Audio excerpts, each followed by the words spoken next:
네, 안녕하십니까. 키움증권을 통해서 매일 오전 11시부터 90분간 시청자분들 찾아뵙고 있습니다. 마켓 11 1부 시작하겠습니다. 네, 안녕하십니까. 이승원입니다. 어저께는 또 너무했어요, 네. 자기가. 시장을 네. 좀 지켰어야 되는데 네. 시장을 너무 흘러내려보내더니. 어제 연예인 데뷔하시느라고 큰일 났습니다. 소속사가 지금 출발도 하기 전에 왜요? 좌초의 위기가. 왜요? 소속사 연예인이 연속 출연 확답을 못 받아와서 소속사 대표로서 참 안타까운 마음을 금할 수가 없습니다. 무슨 소리예요? 그 우리 대표님 연예인 중에 우리 그 학생 연예인 중에 그 이학동 그 친구를 후보 연예인으로 섭외를 해야겠어. 학점 줄게.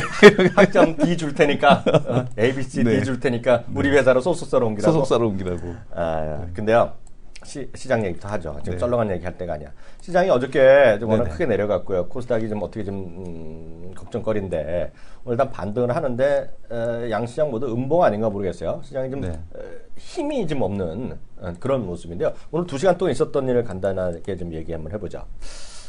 지금 위안화 고시 환율 6.4559 계속해서 그 고시 환율에 대한 쪽이 네. 높아지고 있습니다. 그 위안화 환율에 대한 약세에 대한 흐름이 오늘도 이어서 이제 지속이 되고 있다라고 보셔도 될 것 같고요. 오늘 지금 이제 분차트 흐름에 대한 쪽을 보시게 되면 네. 위안화 어제 뭐 4559 계속해서 이제 위안화 환율 약세에 대한 쪽을 중국에서 계속해서 유도하고 있는 상황이 지속이 되고 있습니다. 네. 지금 화면 차트 보시게 되면 보시는 것은 위안화 일봉인데요. 네. 위안화에 대한 흐름이 이제 멈추지 않는 상황에 대한 멈추지 쪽이 않죠. 예, 지속이 되고 있다라고 보셔야 될 것 같고 그러다 보니까 여전히 어제도 이제 말씀해 주시지 않았습니까? 위안화 인덱스에 대한 편입 뭐 그렇죠. 그런 상황에 따라서 6.48인가요 지금요? 리얼타임. 네, 6.4684. 오케이. 4684. 네. 그리고 이제 고시 환율에 대한 쪽은 지금 중국어로 돼 있어 갖고 좀 글자를 크게 봐야 돼요. 고령화죠, 뭐다. 예, 고령화라. 네. 우리 시청자 지금 보게 되면은 이게 6.4559 위안 달러당 네. 미국 네. 그죠? 4559 위안에 대한 쪽을 고시 환율로 제시를 해놓고 있는 상황입니다. 그러다 보니까 시장에서 지금 보게 되면은 위안화의 약세 그리고 이제 원화에 대한 약세 그러다 보니까 계속적인 외국인에 대한 매도 멈추지 않는 외국인에 대한 매도가 코스피 시장에서 지속이 되고 있고요. 오늘도 미국 시장에 대한 반등 물론 이제 정크 펀드에 대한 우려 뭐 이러한 것들이 이제 계속 시장에 대한 부분 조정을 만들고 있습니다만은 외국인에 대한 매도가 멈추지 않는 상황이고 그나마 코스닥에서는 외국인들의 146억 매수에 대한 쪽을 진행을 하고 있습니다. 네. 투신하고 연기금 이게 뭐 하는 일이죠? 지금 보게 되면 오늘도 역시 양매도, 네. 양시장 모두 다 매도에 대한 쪽이 진행이 되고 있고요. 특이한 거는 금융투자에서 지금 786억 코스피에 대한 매수가 들어오고 있습니다. 근데 이게 또 뭔지를 이거는 자신이 없어. 이거는 저거의 가능성에 대한 쪽이 높지 않나라는 생각을 하거든요. 그러니까 지금 뭐 공매도에 대한 환매 이런 물량에 대한 쪽들이 좀 들어오는 것이 아니냐고 보고 있고. 제가 봤어요. 어저께도요. 네. 어저께도 제일 많이 산 거는 인버스고요. 네. 많이 판 거는 근데 어저께는 딱 가르고 바뀌었어. 어저께는 삼성전자를 제일 많이 사고요. 네. 제가 요즘 매일 보거든요. 네. 삼성전자 화면 좀 확인해 주세요. 네, 네. 0795 같이 네. 보시면 제 말씀 이해하실 것 같은데요. 삼성전자 제일 많이 샀고요. 어저께 특이하게요. 그다음에 인버스 많이 샀고요. 매도는 어저께도 똑같아요. 네. 그 레버리지 이런 거 많이 팔았거든요. 네. 그래서 오늘은 또 바뀌었으면 정말 근데 요거는 네, 네, 이제 네. 또 나오는 얘기가 이제 그 LP 물량이 아니냐라는 얘기가 있어서 뭐 그럴 수도 있죠. 네, 그럴 수도 네, 있기 때문에 네, 네. 이 부분에 대해서는 네. 어쨌든 간에 금융투자가 뭐 공매도를 많이 하는 건 사실이니 그 그러니까. 말은 없습니다. 네. 하여튼 그렇고요. 앞서 그 위안 아까 6.4몇, 6.5 지금 네네. 기준이요. 이 제화면 한번 잠깐 잡아주시겠어요? 어저께 제화면요. 어저께 제가 이제 레포트를 해드리면서 BOA가 네. 뱅크 오브 아메리칸 렌치가 네. 내년 말까지 위안화 가치 8% 추가 하락, 네. 6.9 이하냐고 얘기했다라고 말씀드렸잖아요. 네네. 근데 이 사람만 해도 양반이었어요. 네. 다이와 이 나쁜 놈이지. 네, 말도 안 되는. 네. 말도 아니고요. 네. 2015년 중반까지 네. 14% 추가 하락한다. 예? 7.50 위안 간 거라고 얘기를 하고 있어요. 다이와가 네. 이 친구가. 근데 늘 말씀드리지만 다이와가 맞는지 안 맞는지 저는 말할 자격도 없고 알지도 못하죠. 네. 다만 골드만은 또 다른 논의를 하고 있어요. 골드만삭스는 6.6. 6.602이니까 지금 별반 거의 차이 뭐 없어요. 차이가 없는 네, 거예요. 그러니까 누가 말이 나올지는 몰라요. 누가 네. 말하는데 모르겠고요. 근데 자꾸 오늘 얘기를 하니까 정리를 해드려야 될 것 같아요. 네. KSB 4206 언제 방송되나요? 그 빛불님, 이학년 네. 앵커님 안녕하세요. 자연마중님, 지상파에 나오는 그날을 손꼽아 기다립니다. 히히히. 형님이 연예인 되는 순간 난 소속사 대표 되는 거지. 그렇죠. 다우100님은 항영님 관리 잘하세요. 윤우님이 있는 FC엔터에 스카우트 들어왔다는 소문이 이렇게 아니야, 있는데. FC 엔터를 우리 소속사를 인수해야지. 그렇지. FC 엔터가. 근데 이건 있어요. 네. 그 제가 앞으로 말을 좀 진중하게. 공손히 되고 네. 걱정은 돼요. 네. 왜냐면 언제 또 캡처해갖고 네. 예전에 보면 누구지? 김구라도 개 고생했잖아요. 네네. 이런 말도 안 해야지. 개 이런 말 하면 안 돼요. 그 녹음 자료는 다 제가 가지고 있습니다. 그것 좀 다 팔아지워버리자. 내가 그래갖고 이번에 우리가 딱 한 종목이 지금 걱정되거든. 네. 그거를 전부 다 내가 딜리트 해갖고 딜리트뿐만 아니라 그 펄지랑 그런 거 있잖아. 완전 네. 없애버린 거. 네네. 그걸 좀 하려고 그래요. 그리고 네. 유튜브 있는 것도 내리려고. 세상이 어떻게 바뀔지 모르잖아. 네. 근데 연예인 진출하는 순간 국회의원 되는 것도 아닌데요, 뭐. 이거 좀 화면 좀 네. 잡아주세요. 제 화면. 인증샷 들어갑니다. 네. 이정민. 근데 내가 바로 옆에 앉았거든요. 네. 진짜 예쁘더라고요. 네. 나는 그걸 결혼한 줄도 몰랐어. 네. 애 낳은 줄도 몰랐는데 애가 있다 그러더라고. 26개월. 조용구 있죠, 이 친구. 네네. 아, 근데 이 친구가 나이가 꽤 많더라고요. 깜짝 놀랐어. 네. 방송하는데 곧 나이가 50이라는 얘기를 하더라고요. 그래서 무슨 50이나 됐나 그랬더니 67년생이더라고 이 친구야. 우리 형님이야. 깜짝 놀랐어. 우리 나보다 나이 많다는 걸 알고. 네. 그래서 방송은 23일이고요. 23일. 네네. 언제 나올지 모르죠. 근데 잘릴지는 모르죠. 통편집이라고. 통편집 되는 순간 이제 그 소속사에서 청구서. 통 잘라. 통 잘라? 네. 아 근데 이게 그 라디오스타 이런 데 나가잖아요. 네네. 보면은 어떤 연예인들 보면 말도 못하고 분량이 안 나오는 친구 있잖아요. 네네. 그 해피투게더 이런 데도 그러고요. 네네. 근데 이유가 있겠더라고요. 말을 그냥 점잖게 앉아있으려면 안 되겠더라고요. 말은 막 점잖은 사람들 말을 막 끼어들다고요. 네. 그래서 저도 인정사정 없지 그 다음에 저도 말을 막 했죠. 상황을 보아하니 이건 아니구나. 그거 아닌 것 같아. 말을 좀 하셔야 된다고 또 그런 사인이 들어와. 그래서 이건 아닌 것 같다. 그랬죠. 그래서 모르죠. 다음에 또 잘릴지 어떻게 될지. 그건 그렇고요. 그래서 23일 날 아침 9시 40분. 쯤 9시 40분 보시면 되겠습니다. 그건 그렇고요. 시장상에서 특징적인 주식 한두 개 좀 봐주세요. 지금 특징적인 뭐 주식에 대한 쪽을 흐름이라든가. 본다면 네. 시장에서 지금 움직이고 있는 거는 그나마 이제 제약 바이오에 대한 네. 반등세가 아직 가장 강하게 들어오고 있고요. 뭐 네. 바이오랜드가 네. 실적에 대한 부분에 대한 개선세 이런 부분에 대한 쪽 때문에 강하게 올라오는 거. 그러니까 원료의약품 쪽에 대한 그러니까 코스메티컬 관련된 원료의약품 쪽에 대한 쪽은 네. 뭐 이번 시장에 지나고 나면 실적에 대한 부분이 좀 반영되면서 네. 여전히 좀 좋을 가능성에 대한 쪽이 있지 않나 이렇게 보고 있고요. 네. 그러니까 일단 제약 바이오가 낙폭화되기 때문에 가장 세게 일단 반등이 좀 나오고 있다라는 측면을 좀 보시면 좋을 것 같고 나머지는 뭐 그 게임주 쪽에서의 선별적인 반등에 네. 대한 흐름이 좀 나타나고 있는 것이 특징적인 흐름으로 지금 보여지고 있습니다. 숫자 하나 드리면 네. 저는 그 모바일 게임도 안 하잖아요. 네. 그 게임이란 걸 잘 안 하잖아요. 게임이란 거를. 네. 네? 왜냐하면 저는 눈이 아파갖고 잘 못 봐요. 네. 많이 못 보잖아요. 눈이 아프고 막 눈물 나서 못 보고 전 눈이 아프기 시작하면 머리가 아프거든요. 머리가 아프면 아무 걸 못 하거든요. 저는 그래갖고 못 하는데 그리고 스마트폰도 그래서 모바일 게임에 제가 그런 관련주를 하나도 모르잖아요. 네. 그래갖고 제가 작년에 네. 아모레퍼시픽이나 이렇게 호텔셀러 얘기할 때 컴투스를 한 번도 말을 못했어 저는. 왜냐하면 말할 자격도 없죠. 제가 게임을 안 하지 어떻게 알아? 그잖아요. 네. 그 대신에 우리 이승원 교수는 게임의 제작 한때 업자로서 업자. 알잖아요. 네. 근데 이번에 그 형님 다시 한번 동서 형님 모시고 네. 또 개인적으로 아시는 분들 해갖고요. VR 게임을 한번 찾아보세요. VR 게임. 네. 안 그래도 그거 하려고 있어요? 그런 관련 VR도 주식이? 그게 이제 네. 제작은 하고 있는데 네. 주로 이제 그게 이제 돈이 많이 들어가서 국내 기업에서는 상당히 좀 어렵고 VR, SNS 뭐 이런 것들에 대한 쪽을 좀 준비하고 있다. 그래. 이런 얘기가 나오고 있습니다. 왜냐하면 제가 네. 이따 오늘 시간 되면 오늘의 제가 또 그 앵커 레포트는 오늘 제가 CES 할 거거든요. CES 이제 CES가 딱 2주 앞으로 2주 정도 남았죠. 20일 정도 남았거든요. 6일부터 시작하는데요. 핵심 이제 계속 말씀드렸다시피 면적은 한 30% 늘어났는데 딱 정중앙에 들어가는 CES의 메인에 들어가는 건 스마트카거든요. 예? 스마트카 딱 하는데요. 거기가 스마트카의 부스가 가운데 정중앙 부스가 7배가 늘어났거든요. 그게 이제 메인이 되겠고요. 오늘 스마트가 되겠고요. 그래서 여러 CES에 지금 사이트만 들어가더라도 스마트카가 얼마나 중요한지 보실 수 있어요. 제 말이 사실인지 아닌지. 그리고 이제 옆에 이제 주변에 있는 것들 있잖아요. 주변에 있는 것 중에 하나가 VR이에요. 네. VR인데 이번에 VR이 얼마 전에 했던 거가 나오자마자 2시간 만에 매진됐다는 삼성의 VR이죠.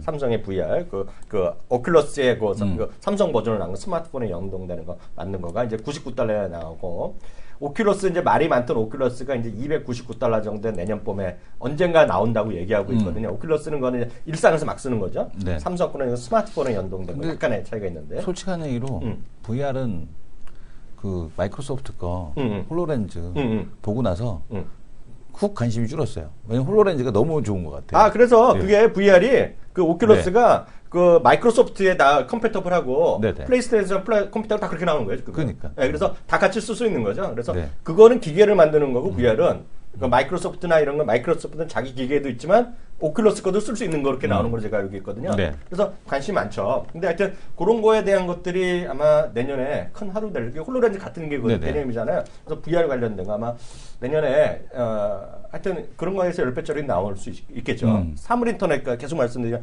사물 인터넷, VR 그리고 로봇 있죠. 이런 것들이 화두입니다, 지금이요. 스마트가 제일 중심이 있고, 예, 나머지 세 개 있어야 될 것 같고요. 그래서 오늘 매일경제인가? 정말 삼성이 무섭다는 게 느낀 게요. 매일경제인가 한국경제 보시면 이런 게 있어요. 그 매주인가 뭐 매달 한 번씩 삼성의 사장단들이 모여서 명사들한테 강의를 듣고 그런 게 있는 모양이에요. 예? 그래서 뭐 유명한 뭐 작가도 나오고 그러는데 올해 가장 많이 공부한 주제가 로봇이었다는 거예요. 네. 로봇. 네. 로봇가 이번에 또 하나 거기서 테마거든요. 네. 그래서 여러분들 계속 관심 갖고 오셔야 될 것 같아요. 다음 코너 들어갑니다.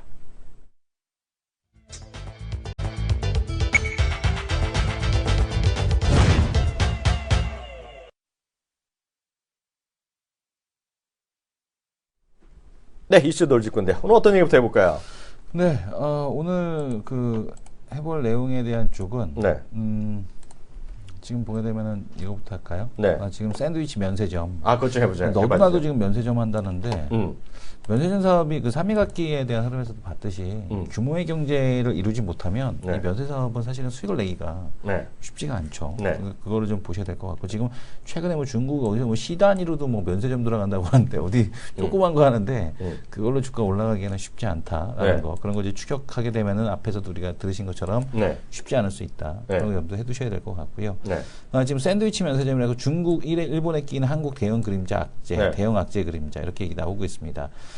내년 1일부터 고가 및 일용품 수입관세 대거 인하하는데 네. 화면 좀 잡아주세요. 일본은 4호 면세점에 대한 규모를 네. 3배로 늘렸다고 합니다. 네. 근데 한국은 여전히 이 4호 면세점에 대한 쪽 안 네. 되고 있고 그래서 한국 면세점 시장에 대한 쪽이 지금 보게 되면 중국과 일본의 정부의 공세로 흔들리고 있다라는 네. 얘기를 하고 있는데요. 네. 우린 지금 보게 되면은 중국도 지금 면세점에 대한 쪽을 여기저기 많이 만들고 있거든요. 네네. 그래서 중국의 면직 의류 수입 관세는 내년부터 네. 기존 16%에서 8%로 하락, 그다음에 네. 신발류 관세는 24%에서 12%로, 네. 가방, 핸드백 관세는 20%에서 절반으로 다 네. 내려간다라고 합니다. 근데 지금 보게 되면은 이런 그 내국인용 전용 면세점을 확대하겠다. 네. 리커창 국무총리가 네네. 내국인 전용 면세점을 확대하겠다라는 얘기를 하고 있어서 네. 그 외국에서 사지 말고 중국에서 사라라는 네. 얘기 그런 얘기를 또 하고 있다라고 합니다. 네. 또한 일본도 이제 관광객 유치를 위해서 4호 면세점을 대폭 지금 늘렸다라고 하는데 네. 1년 만에 네. 5,800개에서 18,000개로 3배 이상 늘렸다라고 합니다. 네네. 근데 이게 또 엔저까지 맞물리면서 네. 그 잘 됐고 메르스 여파 그다음에 네. 뭐 일본 그 엔저 뭐 이런 것들이 합쳐지면서 일본인의 그 관광객 유입이 한국을 추월하는 이제 그런 모습을 좀 보여줬죠. 그래서 이런 부분을 놓고 봤을 때 이 면세점 쪽도 지금 샌드위치가 된 것이 아니냐라는 네. 그런 얘기들 이런 것들이 지금 나타나고 있습니다. 그래서 지금 한국이 이제 규제에 대한 쪽에 너무 잡혀 있는 것이 아니냐라는 네. 것들 이런 네. 것들이 이제 면세점에 대한 사업에 대한 대형 면세가 됐던 네. 좀 그 많이 어려운 상황에 좀 처해져 있다 이렇게 지금 얘기가 나오고 있습니다. 네, 많이들 아시겠지만 이제 사업 면세점이 이거죠. 지금 정식 이제 면세점에 갖고 백화점 같이 네. 그 면세점이 쫙 돼 있는 데 있잖아요. 네네. 우리나라 뭐 호텔 신라가 됐건 이런데 롯데가 됐건 뭐 동아 면세점이 됐건 이런 데 보면 바로 면세점이 모든 걸 다 하잖아요. 근데 여기 사업 면세점 제가 법적 용어는 모르겠으나 그렇게 쓰는 모양인데요. 이거죠. 예를 들어서 하이마트인데 하이마트 맞죠? 하이마트가 보면 밑에 이렇게 붙어 있어요. 텍스 리펀드라고 써 있단 말이죠. 네, 텍스 리펀드. 예, 여기 써 있어요. 그럼 예전에는 어떻게 되냐면 거기서 받더라도 그걸 갖고 텍스 리펀드를 갖고 나중에 그 물건 갖고 간 다음에 공항에 가요. 공항에 외국인이 한국에서 사잖아요. 공항에 가요. 공항에 일단 입국장에 들어가요. 그럼 텍스 리펀드 신고하는 데가 있어요. 예? 예? 그러면 그 서류를 내요. 물건이랑 뭐하고 서류 이렇게 내죠. 그러면 이 사람들이 정말 물건을 한국에서 처분 안 하고 쓰지 않고 외국 갖고 가는구나 해갖고 돈을 한 달이나 한 달 보름 안에서 내 계좌에 신청한 계좌로 돈이 들어와요. 예? 그게 이제 텍스 리펀드의 일반적인 전 세계 네. 방법인데 일본이나 이런 것들 많이 하고 우리나라도 요즘 하는 것들이 우리나라는 아직 멀었지만 일본은 하는 거가 이런 거죠. 일본도 면세점이 있단 말이죠. 근데 이래서 똑같이 뭐 아키하바라에 있단 말이에요. 아키하바라 아시죠? 아키하 전자제품 많이 파는데 거기 보면 예를 들어서 거기 뭐 아니까 아키하바라도 있고 유니클로도 일본 워낙 오래전이니까 유니클로를 가서 옷을 사요.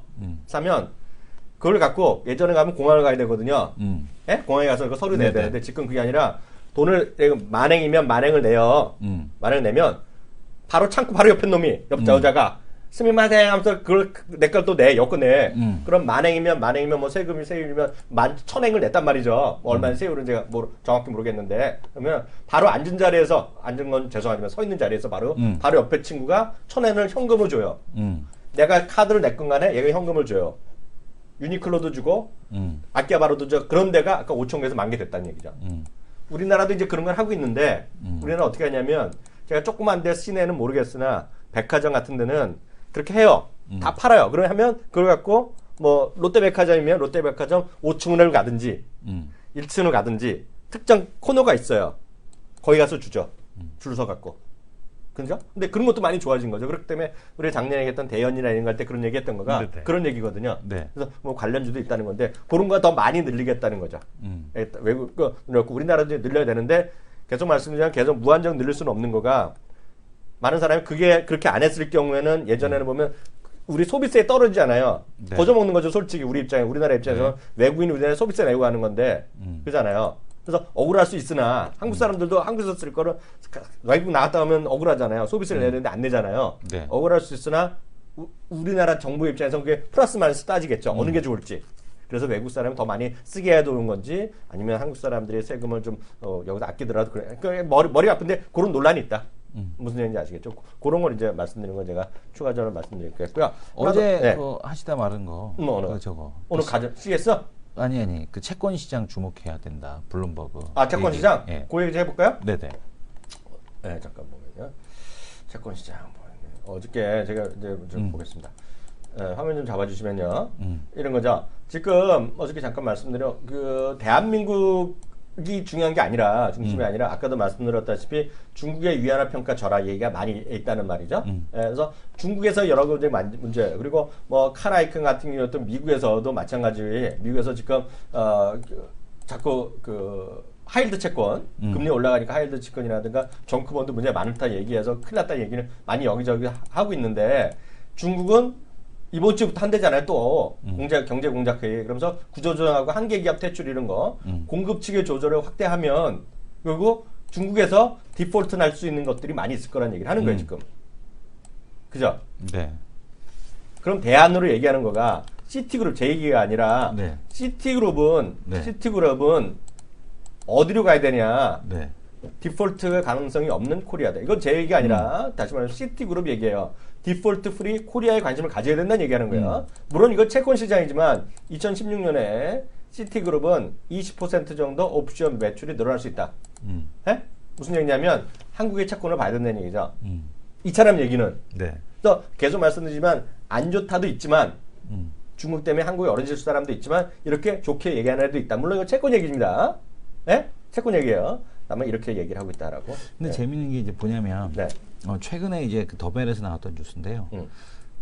시티 캐피탈의 대주주인 한국 시티은행이 조급하게 한국 시티그룹 캐피탈을 지금 보게 되면은 매각 잔업에 대한 쪽을 서두르고 있다라는 얘기도 하고 있거든요. 그건 다른 얘기예요. 네, 보유 채권에 대한 쪽 헐값 매각에 대한 얘기가 나오고 있고. 그거는 그런 얘기 아니에요. 그거는 제가 아는 회사예요. 네, 그래서 이제 글로벌 사업 관련 보고서를 보게 되면 시티그룹 미국 시티의 글로벌 관련 사업을 보게 되면은 대표 그 표현이 EX 코리아, 그러니까 한국을 제외한 다른 아시아 국가의 소비 금융에 대한 부분은 성장세가 지속이 된다. 그러니까 한국만 제외하고 실적이 좋다, 한국만 제외하고 실적이 좋다 이런 것들에 대한 얘기들이 정리하면 그건 오해하실 수 있는데 그게 나쁘다 그런 게 아니라 그 저기서 말하는 한국 시티은행에서 하는 그건 뭐냐면 길에서 대출 나눠주는 분 있죠.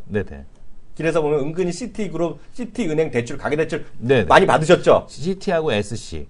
뭐 SC는 잘 모르겠는데 시티는 저거 있죠, 저거. 그거 그 명함 나눠주고 아니면 사무실에 가면 여러분들 직장 다니시는 보면 매번 점심때면 어느 날 보면 쌓이는 거 있어요. 그거 하던 친구들이에요. 그거랑 네. 그다음에 SC제일은행은 주택담보대출. 그런 굉장히 거죠. 많이 예, 했죠. 예. 그래서 이거는 왜냐면 이게 경쟁이 격화돼 갖고 왜냐면 시티가 다른 데보다 이자가 비쌌거든요. 네네. 그래서 이제 문제도 많이 생길 수 있고 그래서 그리고 그 사업이 일부러 분리했다가 다시 합치는 과정이에요. 그래서 이거는 그런 거는 그런 의미는 예, 아니다. 그런 걱정하시지 않아도 되고 네. 그건 아니라고 해도 될 것 같고요. 네. 많이 나온 김에 CS 얘기 좀 잠깐 좀 해드리고 레포트 하나 보면 될 것 같은데요. 레포트 오늘 그거 한번 해주세요. 지난번에 얘기했던 커피. 커피. 예, 오늘 커피 우리 피디님 다음은 듣보 잡으러 갑니다. 또 드러나 봤나로 가겠습니다, 피디님. 요거 좀 하고요. CES 잠깐 얘기하겠는데요. CES 오늘 말씀드린 1부입니다. 1부. 다음번에는 제가 CES 다른 해야겠는데요. 계속 말씀드리지만 자동차가 핵심이다. 그러니까 제가 오늘 말씀드리신 거예요. 매년 시대 정신을 보여줬는데요. 제 화면 잡아주시면 됩니다. 시대 정신을 보여줬는데 제 화면이요. CES였는데요. 왜냐하면 냉장고, 세탁기, 비디오 컴퓨터 등 수많은 제품이 여기서 처음에 선보인 게 맞고요. 스마트폰의 대중화, 뭐 혁신, 태블릿 이런 거 많이 했는데요. 작년부터는 자동차 업계에 관심이 더 커졌다는 거예요. 그래서 올해는 부스가 가장 중앙에 작년보다 7배 크기로 스마트카가 시선 집중입니다. 네, 아셨죠? 규모로 보면 전체 면적으로 보면 자동차 전쟁 중앙이 아니라 전체 면적으로 보면 2013년에 9,290제곱미터에서 2016년에 3년 만에 더블이 됐어요. 더블이 됐고요. 올해 4명의 메인 연사가 들어갑니다. 메인 연사. 네. 메인 연사 말씀드렸잖아요. 한 분이 한국분, 누구야? 홍옥범인가 뭐 얘기했잖아요. 네, 삼성전자. 삼성 네. SDS 이번에 사장되신 분이 들어가고요. 또 한 분은 리드 헤이스팅스, 넷플릭스 회장이 들어가고요. 나머지 2명이 GM의 CEO가 들어가고요. 폭스바겐의 CEO가 들어가요. 폭스바겐 CEO가 아니라 정확하게 하면 무슨 전략기획 뭐 그런 자리에 들어가요. 4명이 메인 스피커예요. 그리고 자동차에 2명 얘기하는 사람은 스마트카랑 전기차 얘기를 합니다. 근데 그건 한 묶음으로 보셔야 돼요. 스마트카, 전기차. 이렇게 보셔야 될 것 같고요. 당연히 우리나라 LG나 삼성 다 들어가고 요번에 처음으로 부품회사였죠. 우리나라 부품회사는 사상 처음입니다. 현대모비스가 부품사로 참여합니다.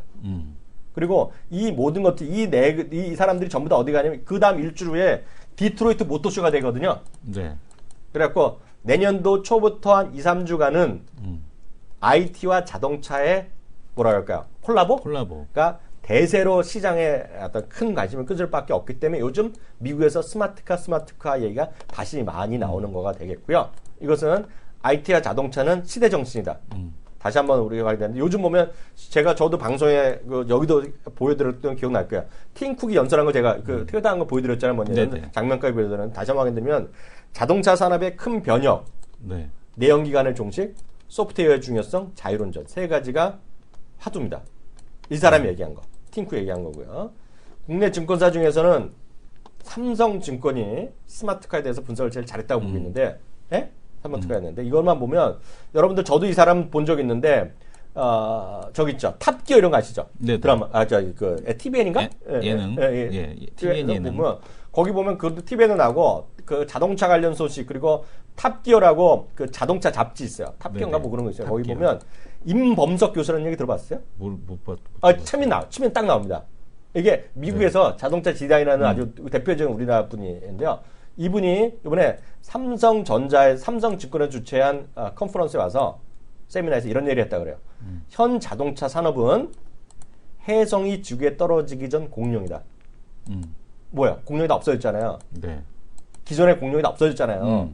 무슨 얘기인지 아시죠? 그렇죠. 이게 이 사람 말이 맞건 안 맞건 중요한 게 아니라 팀쿡도 이런 임범석 교수가 이런 얘기한 거 보면 충격적인 말들이 많이 나오는 거예요. 그래서 전체적인 삼성의 얘기는 완전 자율주행 시장의 개막은 여전히 회의적이다. 요번에 지난 11월 말에 세미나인데 거기 얘기입니다. 여전히 회의적이지나 5년 뒤에 자동차 산업의 경쟁 구도는 현재와는 완전히 달라질 것이라는 점을 부인하기 어렵다는데 공감대를 이뤘다. 무슨 얘기인지 아시겠죠? 이게 뭐 전기차가 됐건 뭐가 됐건 간에 여러 가지가 많이 바뀐다는 거죠. 이건 무슨 얘기냐면 부가가치가 바뀐다는 거야.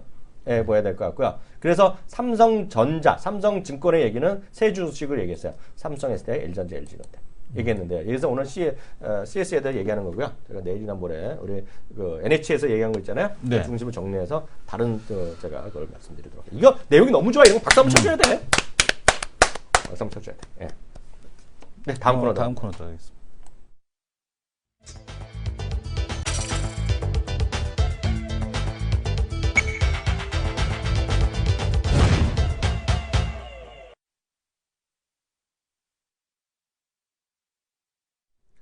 들어는 맞냐 신규 추천주. 네네. 이거 재밌어요. 이거 재밌어요. 이거. 지난번에 네. 말씀해 주셨던 한국 맥널티에 대한 보고서가 나왔어요. 괜찮죠? 네네. 느낌 좋지? 제목은 당겨주는 커피 밀어주는 제약. 그러니까 이거 한번 얘기 좀 해주세요. 커피 관장력 만드나? 아 이거 좋다. 예. 오늘까지가 신규 청약일입니다. 오늘까지가 청약일이고 느낌 와요, 상장은 이거. 12월 23일 네. 그 산타클로스가 오기 전에 23일 청약이 23일 되는데요. 상장량으로 알고 네네. 있어요. 네. 지금 보게 되면 흥국 F&B의 IPO 사례를 고려해 볼 때 단기 랠리보다는 원두 커피 시장의 지배력이 확인되고 있고 제약 부분의 매출 확대가 현실화되면서 점진적인 주가 상승이 예상이 되고 있다는 얘기하고 있습니다. 국내 원두 커피 시장 점유율 1위 업체, 그러니까 93년 카페 맥널티를 시작으로 98년 커피 제조실을 가동, 그 다음에 이제 2006년도에 제약 사업에 대한 쪽을 시작을 했다라고 합니다. 매출 구성은 커피 매출이 78.9%, 제약 매출이 21.1%. 이쪽에 대한 쪽으로 전개가 되고 있고요. 뭐 B2C, B2B 채널 할 것 없이 잘 되고 있습니다. 제약은 주로 이제 그 CMO 위탁 생산에 대한 사업에 대한 쪽을 영위를 하고 있다에 대한 쪽에 대한 내용을 가지고 있고요. 지금 생두 수급에 대한 특화, 그러니까 지금 20개국의 글로벌 소싱 인프라를 보유하고 있고 국내 최대의 원두커피 생산 능력을 또 보유하고 있다고 합니다. 그래서 싸게 사고 비싸게 팔고 있다는 거예요, 그렇죠. 이것들? 다변화된 유통 채널, 그다음에 편의점 대형마트, 그러니까 가격 결정권을 이쪽에서 쥐고 있다는 얘기죠. 그래서 원두커피 사업은 중감기, 중소기업 적합 업종으로 국내 대형 식품사는 인스턴트 커피 사업에만 치중하고 있어서 중소형 커피 수입상은 제조 유통 역량이 부족하다라고 합니다. 그러니까 맥널티가 이제 거의 뭐 독점하고 있는 그런 사업 영역에 대한 쪽을 가지고 있다. 동네 구조상. 로컬 커피숍들 있잖아요. 네네. 개인들이 하는 거 이런 데만 납품하고 그런 건가 보죠? 뭐 이런 데다 납품할 수도 있는데 네. 그런 데도 이제 개인적으로도 수입하는데 근데 아무래도 이제 그런 데 말고 원두커피 사업에 대한 쪽을 하려면은 네. 그러니까 그런 데 말고 이제 프랜차이즈에다도 공급을 해주려면 이런 데서 한다는 얘기죠. 아, 오케이. 네네. 네. 그래서 지금 보게 되면은 그만큼 이제 특화된 사업 모델에 대한 쪽을 대기업들이 갖고 진짜 있다. 못하니. 예. 예. 라고 가지고 있어야 할 것 같고요. 또 의약품 제약 부분에 대한 공급이 확대되게 되면 제약은 난 처음 커피 들었네. 사업의 초저온 미세 분쇄 기술을 활용해서 다양한 형태의 제형을 개발하는 제약 사업을 접목을 시켜서 지금 제약사 그 주요 제약 그 제재 기술들을 적용한 제품을 개발 후 주요 제약사에 제한하는 형태로 공급 제한, 제약사를 아직은 하는 거 확대 아니고. 중이다. 네. 확대 이미 지금 매출이 나와 있으니까요. 그래서 이런 부분에 대한 쪽이 전개가 되고 있다. 그래서 지금 2014년도 실적은 영업이익이 좀 부진했는데 그 이유는 공장 이전에 따른 가동 손실로 일회성 요인이 컸다. 반면 당기순이익은 53억 이상에 대한 쪽으로 일시적으로 대폭 증가했는데 공장 이전 완료에 따른 토지 보상에 대한 영향이다. 그래서 쌍장사를 했 올해부터 네. 올해부터 영업이익과 영업의 손익에 대한 정상화가 이루어진다라는 게 특징적인 모습입니다. 다른 것보다도 네. 일단은 그 사업 모델 자체가 네. 상당히 좀 매력적인 네. 그런 기업이 목표주까지 안 나왔죠, 그런 예, 거? 목표주가는 아직 나오지 않았습니다. 네. 또 하나를 한번 볼 텐데요. 코리아 오토글라스입니다. 이건 또 뭐야? 자동차 유리의 명가, 상장과 함께 해외 진출. 그거 한글레스 있잖아. 네. 저 항문유리.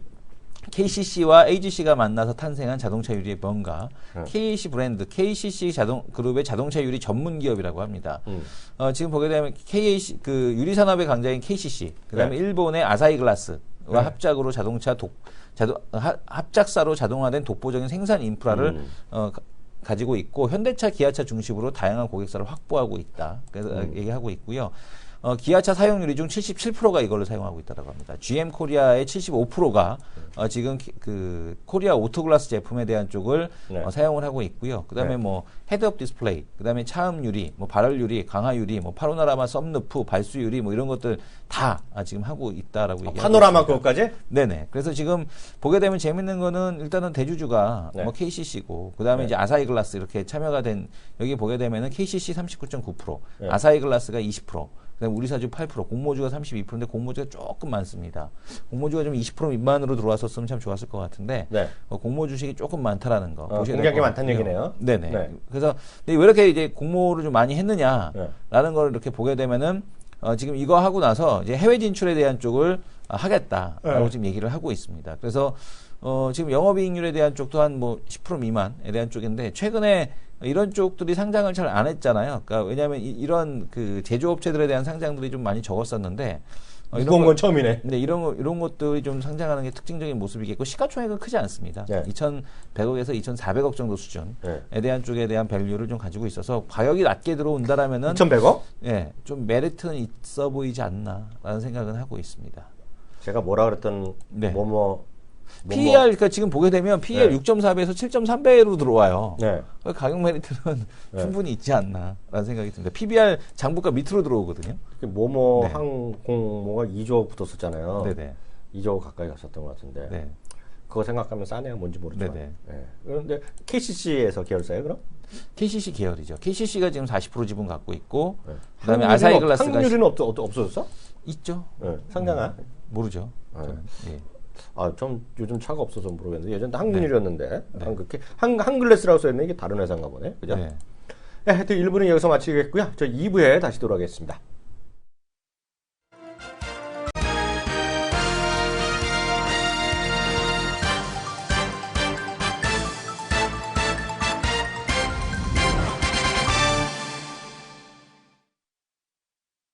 네, 2부 시작합니다. 정말 말을 조심해야 돼요. 앞서 네. 말씀드렸다시피 우리는 올해 지나고 그 시즌 3가 시작되면 다 지워버릴 거야. 아, 못 찾아내게. 못 찾아내게. 못 찾아내게. 아. 내가 다 올려야지. 근데 내가 왜 그 생각을 하냐면요. 네. 어저께 깜짝 놀랐어요. 그 방송은 그냥 스튜디오, 조그만 스튜디오인 줄 알았더니요. 그 네. 공개 방송하는데요. 네. 그 이제 의자가 많더라고요. 근데 거기 있는 네. 건 아니고. 네. 거기 이제 PD나 작가들만 앉아있고. 근데 꽤 커요. 이렇게 1시 반에 녹화 시작한다 그랬잖아요. 네. 근데 1시 반에 딱 됐는데 한 28분에 시작을 안 하네? 응. 부터 시작 안 하면 짜증나잖아. 네, 그쵸. 끝나는 시간이 중요해야 되는데. 네. 근데 조금 더 누가 내려오신다는 거야. 음. 깜짝 놀랐어, 진짜로. 근데 어디가 내려오시는데 누가 내려오는데 그 방송은 그렇게 완전히 그 포멀하게 옷을 안 입는데 약간 포멀하게 입으신 분 머리가 희끗희끗하신 마르신 분이 내려오네 갑자기. 네. 근데 사람들이 다 안녕하세요 안녕 거의 90도는 아니지만 60도 정도 절을 하는 거야. 진짜로 있었던 일이야. 네. 그러더니 이제 무대 아래 우리 스튜디오에 이렇게 어저께 몇 명 앉았냐면 셋, 넷, 다섯, 여섯, 일곱 명이 앉아있거든. 네. 그 중에서 한 명 말하기 얼마나 어렵겠니? 그쵸. 눈치 보면서. 네. 근데 준비하고 있는데 그 옆에 이민정 아나운서는 그냥 예쁜 척 하면서 네. 이번 카메라 좀 잡아주세요. 예쁘네요. 어쩌저쩌고 자꾸 웃기라고 나도 한마디로 워낙 미니스네 나도 한마디 하고. 근데 갑자기 그분이 텀는 우리 무대까지 올라오는 거야. 그 양반이. 진짜 있었던 일이야. 네. 그래서 내가 그런 얘기를 한 건데 갑자기 나한테 오는 거야. 그러면서 갑자기 이 교수님 반갑습니다 그러는 거야. 깜짝 놀랐어 내가 거기서. 네네. 그래서 내가 자연스럽게 우리가 눈치는 까졌냐. 네. 자연스럽게 90도절 했지. 얘 반갑습니다 하고서 90도절 하고 이제 명함을 누군지 알고. 그렇지만 그분이 나한테 찾아왔으니. 네네. 그랬더니 90도절을 했네. 네. 그랬더니 이제 기술 감독을 맡고 있습니다. 그러면서 방송을 매일 열심히 보고 있다는 거야. 뭐를? 머니투데이 방송 나오는 거. 아, 머니투데이. 그래서 가끔 이 방송도 본대요. 네. 이 방송도 본다는 거야. 그러면서 여기까지 와주셔서 고맙다 그러니까 그걸 딱 하니까 봤어. 옆에 있는 이민정 아나운서가 네. 딱 쳐다보는 눈이 달라져. 여태는 여태까지 듣보적 같은 놈 앉아 있었는데 띄엄띄엄 봤는데. 띄엄띄엄 봤는데 바로 옆에니까 뭐라고 호칭할까요? 그러더라고. 그래서 아니야 선생님 해주세요 그랬거든. 그랬더니 봤어 작가나 PD가 오더니 유명하신 분인가 봐요 웃더라고. 그래서 유명하겠냐 그냥 저한테 또 속고 있는 한 분이라 그랬지 내가 우스갯소리로. 네, 깜짝 놀랐어. 그 얘기 들으니까 사람이 예전에 김구라가 네네. 10년 전에 말한 거 하고 네네. 예전에 그 뚱땡이 누구지? 누구? 저거 김어준이랑 같이 해갖고. 김용민? 네. 국회 요 앞에까지 갔다가 막말로 집에 간 친구. 네네. 그러니까 막말하면 안 돼. 네네. 막말하면 안 되고 예전에 했던 거 다시 한번 정중하게 막말하면. 이양현 교수님의 무건수행이 이제 시작되시겠군요. 네. 다음 코너 들어갑니다.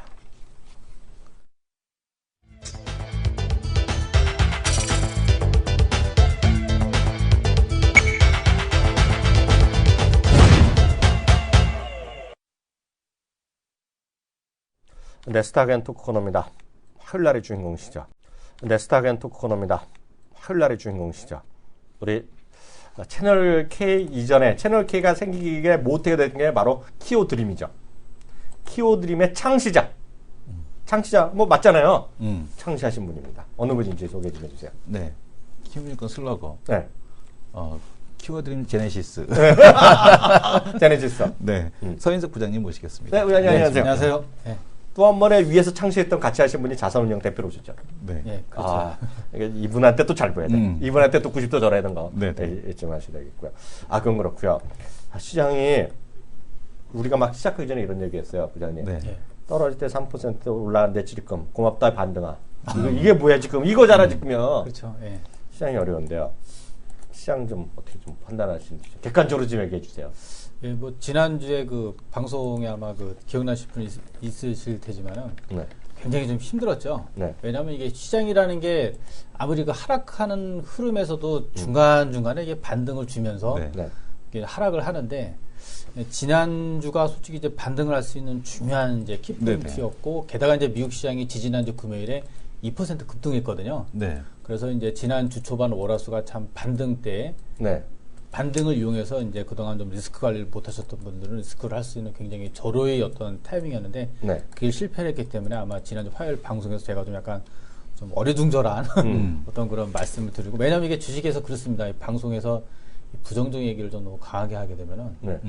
이게 좀 공격하는 분들이 많이 나오세요. 그러네요. 그러네요. 맞아요. 그래서 좀 가급적이면 좀 이렇게 부드럽게 이제 표현을 좀 드리고 있는데 일단은 그 지금 시장에서는 어차피 그 반등이 뭐 반등을 기대하는 게 뭐 솔직히 최선입니다. 지금 모양이 일그러졌고 네. 모양이 일그러졌지만은 어차피 반등을 이용해서 일단 현금화할 수 있는 기회를 좀 노려야 되고 11월 이제 차트상으로 보면은 이제 11월 한 2주 차에 이제 상승 추세선이 꺾이고 다음에 이제 지선 저항선까지 일단 꺾였기 때문에 네. 일단 리스크 관리가 이제 우선이었고 한번 리스크 관리 한번 줬죠. 11월 네. 말에 그래서 리스크 관리 기회를 한번 줬는데 이게 또 분위기상으로는 또 쉽지 않았을 거예요. 네.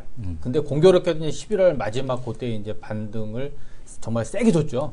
반등을 세게 준 이유는 지금 특별한 반등 없이 계속 지금 흘러가고 있는데, 그나마 지금 오늘 흐름을 봤을 때 다행인 거는 지수는 반등 못했습니다. 그죠? 네. 지수는 반등 못했는데, 일반적으로 이제 개인 투자가들이 많이 갖고 있는 종목군들이 그나마 이제 물론 전부 다는 아니지만은 뭐 제약바이오 그리고 이제 화장품, 뭐 중국 소비주 그리고 이제 저는 올해 좀 매매를 딱 한 번만 이제 매매했던 그런 분야가 이제 피텍 저기 사물인터넷 쪽이죠. 네, 사물인터넷. 네. 사물인터넷 쪽이 좀 올라가고 있는데 그나마 일단 이들 개인 투자가분들이 좀 많이 네. 관심을 갖고 네. 그 매매하고 현재 또 보유를 하고 계시겠죠. 이러한 종목들이 그나마 좀 올라서 그나마 좀 기대하는 거는 지수는 뭐 이렇게 좀 기대했던 반등은 나오지 않지만 일단 이런 중소형 성장주들이 네. 좀 양호한 움직임을 딱 움직이면은 요런 그 포인트에서 좀 리스크화를 할 수 있는 기회가 됐으면 하는 그런 바람으로 일단 오늘 시장을 계속 바라보고 있습니다.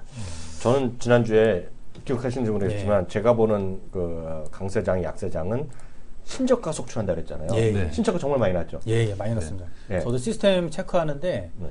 제가 이제 145 종목은 매일매일 그 시스템을 네. 체크하고 차트도 보고 수급도 보고 다 보거든요. 네네.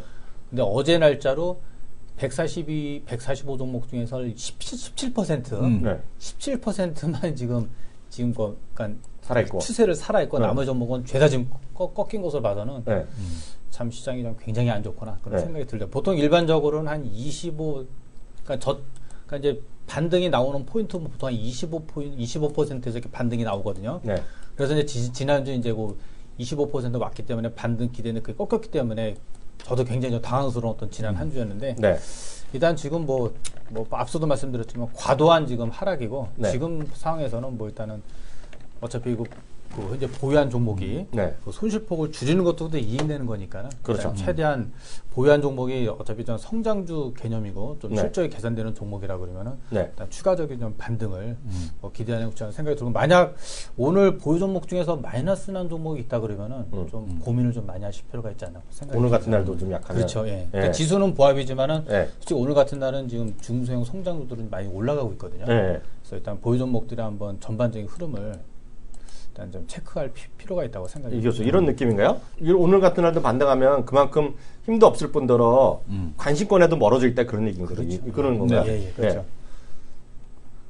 그래서 그런 것들은 어떻게 해야 되는 그러면 지금 그 네. 반등에 대한 부분이 이게 그 금리 인상 이후에도 제대로 안 들어올까요? 아니면 이게 시장에 대한 힘이 연말까지는 계속해서 이렇게 지지부진하게요?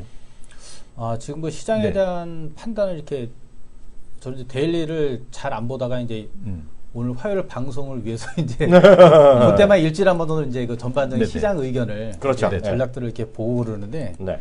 최근에 한 달간 흐름 보면 시장의 의견이 거의 동일해요. 네. 네. 예, 동일하고 그 동일한 의견이 뭐냐면은 그 FOMC 관련한 어떤 그 부정적인 의견은 이미 시장에 충분히 반영됐다는 거죠. 네. 그래서 일단은 만약 뭐 금리 인상에 대한 것도 거의 뭐 좀 인상하는 거로 좀 뭐 그 의견이 컨센서스가 모아지고 있고, 그래서 의견은 똑같습니다.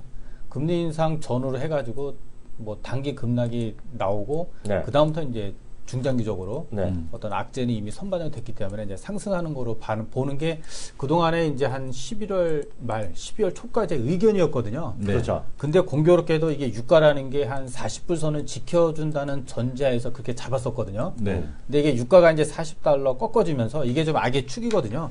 금리 인상, 그리고 이제 신흥국 자금 이탈, 네. 그러다 보니까는 이제 뭐 신흥국 경제 불안, 네. 뭐 유가 하락, 이게 네. 서로 막 맞물려 있는 상황에서 유가는 이 40달러는 그 지켜준다는 전제에서 시장은 박스권 흐르는 가면서 이렇게 들락날락 하는 거로 봤는데 그게 좀 밑으로 이탈했거든요. 네. 그 핵심은 좀 유가거든요. 그렇죠. 그래서 일단 유가는 제가 보기에는 뭐 물론 20달러까지 간다는 의견도 있지만 네. 뭐 지금 시장 흐름으로 봐서는 일단은 유가로 인한 어차피 부담은 우리나라는 오히려 길게 보면 긍정적이지만 네. 뭐 원유를 수입하는 나라니까. 그러니까요. 근데 이제 이런 유럽이나 미국 같은 경우는 원자재 관련 기업, 에너지 관련 기업 되게 많거든요. 특히 이제 신흥국 중에서 원자재 출구. 네. 이런 어떤 악순환의 흐름은 일단 1차적으로 마무리했기 때문에 네. 지금은 이제 그 어차피 그 반영을 한다 그러면 과도하게 반영하지 않습니까? 네네. 그래서 과도한 반영에 따른 반등이 이제 나올 만한 흐름이 되지 않았나. 그렇게 네. 좀 기대는 하고는 있는데 지난주에도 그게 일단 뭐 실패를 했고 네. 이번 주에도 지금 기대는 하고 있지만은 현재까지 네. 흐름 봐서는 지수는 일단 계속 약하기 때문에 네. 좀 계속 좀 지난주에 이어서 시장 흐름에서 계속 걱정이 되고 다만 이제 오늘 흐름은 네. 아까 말씀드렸다시피 그 내년을 바라봤을 때 지금 계속 좀 업종을 분석하고 종목을 발굴해 해야 되지 않습니까? 그렇죠. 그렇죠. 거기에 해당할 만한 종목군, 산업군들이 일단 네. 오늘 양호하게 지금 이렇게 반등하는 것으로 봐서는 그래도 지수보다는 일단 종목에 좀 포인트를 맞추면은 그나마 좀 이번 12월 마지막 남은 한 2, 3주 네. 좀 선방할 수 있을 거로 그게 좀 아, 유가는요. 유가 정말 말들이 많잖아요. 네. 뭐, 이 사람 뭐 20달러다, 뭐 60달러다, 뭐 80달러다, 아니면 뭐 없으니 뭐 얘기들 많이 하고 있는데, 오늘 나온 얘기 하나만 잠깐, 제 화면 좀 잠깐 잡아주시면요. 지금 보면 상식적으로 이거 알아들으셔야 되는 게, 지금 합의된 거가 작년 11월 하루된 건 하루 생산량이 3천만 밸러로 서로 합의한 거예요. 그렇죠. 네. 3천만 배럴. 근데 이게 알게 모르게 어디까지 늘려놨냐면 이렇게 사우디가 뭐라고 또 없다고 말씀드렸잖아요. 사우디아라비아가 약속된 것보다 80만 개를 더 만들었어. 그래서 3,150만 배럴이에요. 네, 지금 하루 생산량이. 그래서 이게 요번에도 얘기한 거가 그 정도는 그냥 더 늘리지 말자 이러고 합의한 거죠. 줄인다고 합의할 수가 없어요. 네, 지금 상황이. 네. 근데 보면 이란 있죠, 이란이 한 3주 전에 이제 대규모로 유정 개발 한다는데 그거랑 상관없이 이번에 아직까지 이제 아직 그 본격적으로 수출을 못 하고 있거든요. 네. 경제제가 빠르면 이제 다 다른 국가만 합의돼야 되는 모양이 뭔가 잘 모르겠는데 빠르면 다음 달부터 이게 공급되는데요. 이게 보면 하루에 처음에 나올 거가 50만 배를 더 쏘겠다는 거예요. 50만 배를 수출하겠다는 거거든요. 이렇게 생산하겠다는 게 이란의 입장이 되겠고요. 여기 또 하나 이제 걸리는 게 뭐냐면 이게 계속 40년째 안 되던 거가 미국의 그 원유 수출이거든요.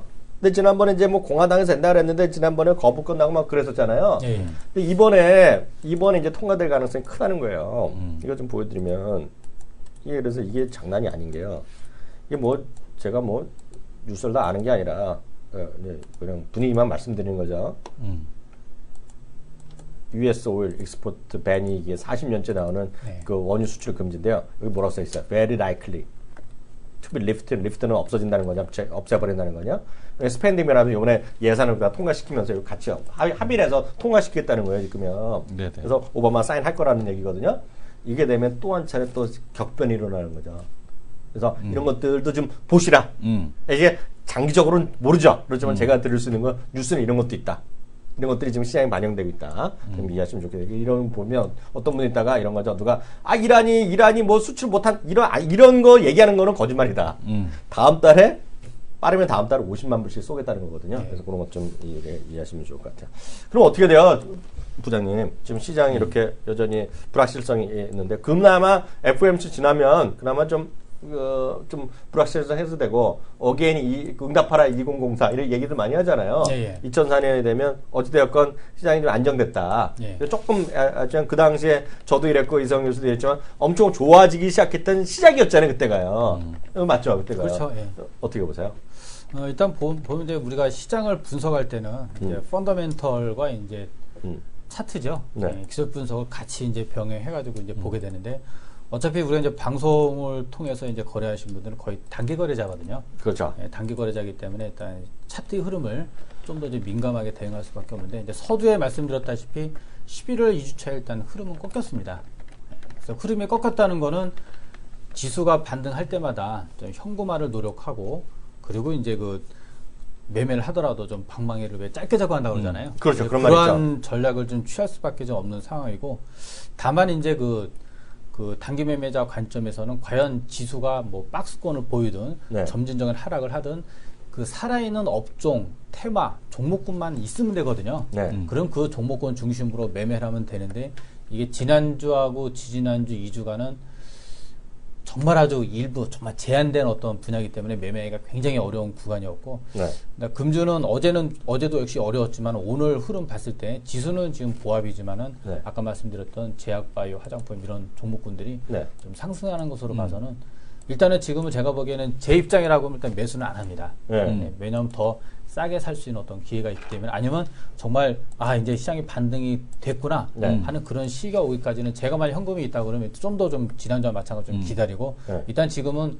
보유 종목에 아마 상당수 분들이 거의 손실이 났을 거예요. 네. 그래서 손실폭을 줄이는 것도 이것도 이익이거든요. 그렇죠. 그래서 일단 손실폭을 줄여가면서 과연 이 반등이 아직은 시작이 안 됐지만은 네. 일단 이 반등 흐름이 나왔을 때 최적의 어떤 좀 현금화를 할 수 있는 시기를 노리는 게 네. 지금을 봐서는 어떤 최선이고 그리고 또 하나 이제 병행해서 본다 그러면 오늘 지금 지수는 보합이지만은 일부 업종군들이 좀 올라가고 있거든요. 네. 그래서 이런 종목을 보유하신 분이라 그러면 뭐 일단은 굉장히 좀 축하를 드리고 만약 오늘 보유한 종목이 마이너스라 그러면은 네. 뭐 종목을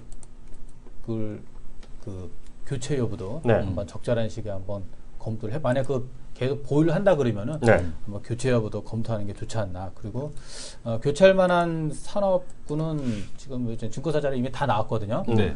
컨센서스를 쭉 이렇게 보면은 뭐 제약바이오에 대한 기대감 여전히 강하고요. 네. 그리고 이제 내년에 IT 쪽에서 OLED가 이제 본격적으로 이제 네네. 개발을 하기 때문에 뭐 OLED 관련주 그리고 뭐 환경 관련해서 이번에 기후위험과 관련해서 그 전기차, 태양광에 대한 기대가 굉장히 높거든요. 네네. 그리고 아직 뭐 그렇게 많이 상승하지도 못했고, 그래서 이런 전기차, 태양광에 대한 관심, 그래서 이런 어떤 종목군 중심으로 포트폴리오를 좀 네. 재편하는 네. 좀 중장기적 관점을 갖고 계신 분들은 네. 그렇게 좀 포트폴리오 재편할 수 있는 기회 되지 않나 생각이 들고 있고, 일단 차트적으로는 분명히 리스크 관리를 해야만 되는 그런 시장 흐름이지만은 네. 일단 펀더멘털적으로 이제 잠깐 말씀을 드리면 시장은 그냥 쏘쏘입니다. 네. 즉 올해와 그냥 유사한 흐름을 간다는 거고 오히려 이제 긍정적인 요소보다는 좀 부정적인 요소가 많습니다. 네. 이제 유가 부분, 중국 경제 부분 이게 이제 계속 생각보다는 좀 불안감을 좀 짙어지고 있고 네. 다만 이제 긍정적인 요소는 지금까지 미국은 굉장히 좀 경제가 좋거든요. 네네. 여기다가 이제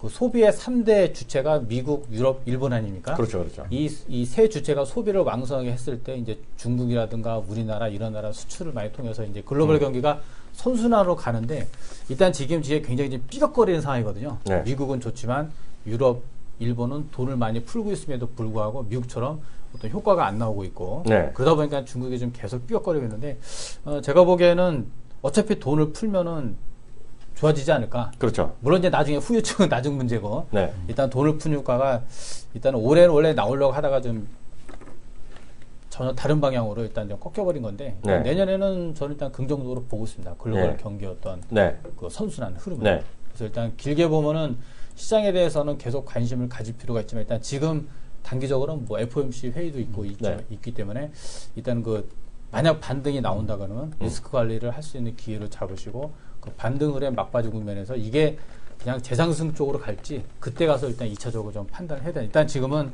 반등을 좀 노리는 전략이 뭐 최우선 전략이 아닌가 그렇게 생각을 하고 있습니다. 시장이 이런 말씀 좀 그렇지만 네네. 이런 거죠. 시장이 어렵죠. 어려운데 이제 말씀을 조심스럽게 해야 되는데 네. 제가 딱 한 종목 할 때면 늘 자주 하는 말이 있잖아요. 네. 늘 전 주식이 보여요. 보이고 오늘도 딱 한 종목 할 게 많아요. 많으나 말하기가 송구스러운 시장이에요 지금요.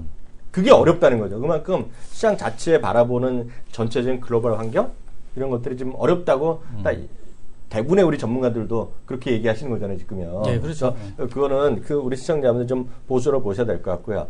약간 도움을 드리기 위해서는 앞서도 말씀드렸다시피 좋아 보이는 거 있잖아요. 근데 그거가 꽃갈공가 쭉 올랐다 떨어진 거 최근에. 그게 좀 어려울 거다. 그래서 거기서 지금 약간 좀 벗어나 보면 그걸 보면 이런 거가 되겠죠. 좀 아주 뭐 한들도 아니라도 오래 했던 신규 상장 쪽에서 신규 상장에서 좀 중후방대한 거 이런 것들 있잖아요. 이런 것들. 네, 그런 것들이 저는 괜찮아요. 예를 들어서 저희가 이제 내기하기로 했잖아요. 내기하기로 해서 제가 그 말은 못하지만 저 같은 경우에는 이런 거가 LIG 넥슨 같은 게 될 거라고 보고 있어요. 퍼스트택이 돼야 보고 있는데 퍼스트택이 이렇게 꾹 올랐다 떨어졌잖아요. 말씀드렸잖아요. 그래서 그런 것보다는 LIG 넥슨 이런 것들 이게 큰 흐름에서 맞아 돌아가는 거 있는데 또 반대로 있죠. 반대로 일상 소비재들 있죠. 소비재 뭔지 모르지만 일상 소비재들은 쉽지 않다고 있어요. 소비재나 소비자들이 하는 것들이 경기 안 좋아지면 물건을 값을 확 떨어뜨리는 거예요. 제가 자주 말씀드린 거 제가 괜히 말씀드린 게 아니라 제가 항공 여행 이런 데 관심이 많잖아요. 개인적으로 보면. 네네. 올해 여태까지 황금 노선에 제가 여러 번 말씀드렸던 거 하나가 베트남 노선이었죠. 네. 베트남은 왜냐하면 미국과 베트남이 국교 정상했지만 대통령이 간 적은 제가 알고 있기는 없는 줄 알고 있어요.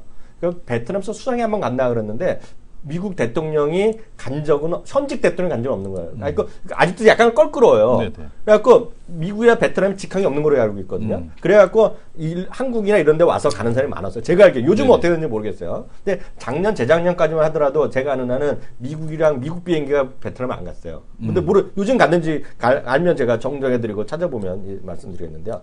그랬는데 베트남에서도 저비용 항공사가 생기면서 요즘 제가 여러 번 말씀드렸죠. 여러분 홈쇼핑에 보면 베트남 관광이 많다고 그랬죠. 네네. 베트남 예전에 100몇십만 원 하던 거가 왜냐면 비행값이 보통 여기서 가는 게 700불, 800불에 은근히 비쌌어요. 이게 외국 사람들, 미국 사람들 때문에 그래요. 왜냐면 안 가는 비행기가 많으니 그런 건 비싸거든요. 근데 요즘 보면 베트남에 뭐 5박 6일에 가지고 60만 원, 70만 원 많잖아요. 싼 거 많죠. 네. 제가 깜짝 놀랄까 하나 말씀드리는데 저는 이런 거는 거짓말 안 하거든요. 그래서 그 항공사가 있어. 저비용 항공사가 있어. 베트남 거요.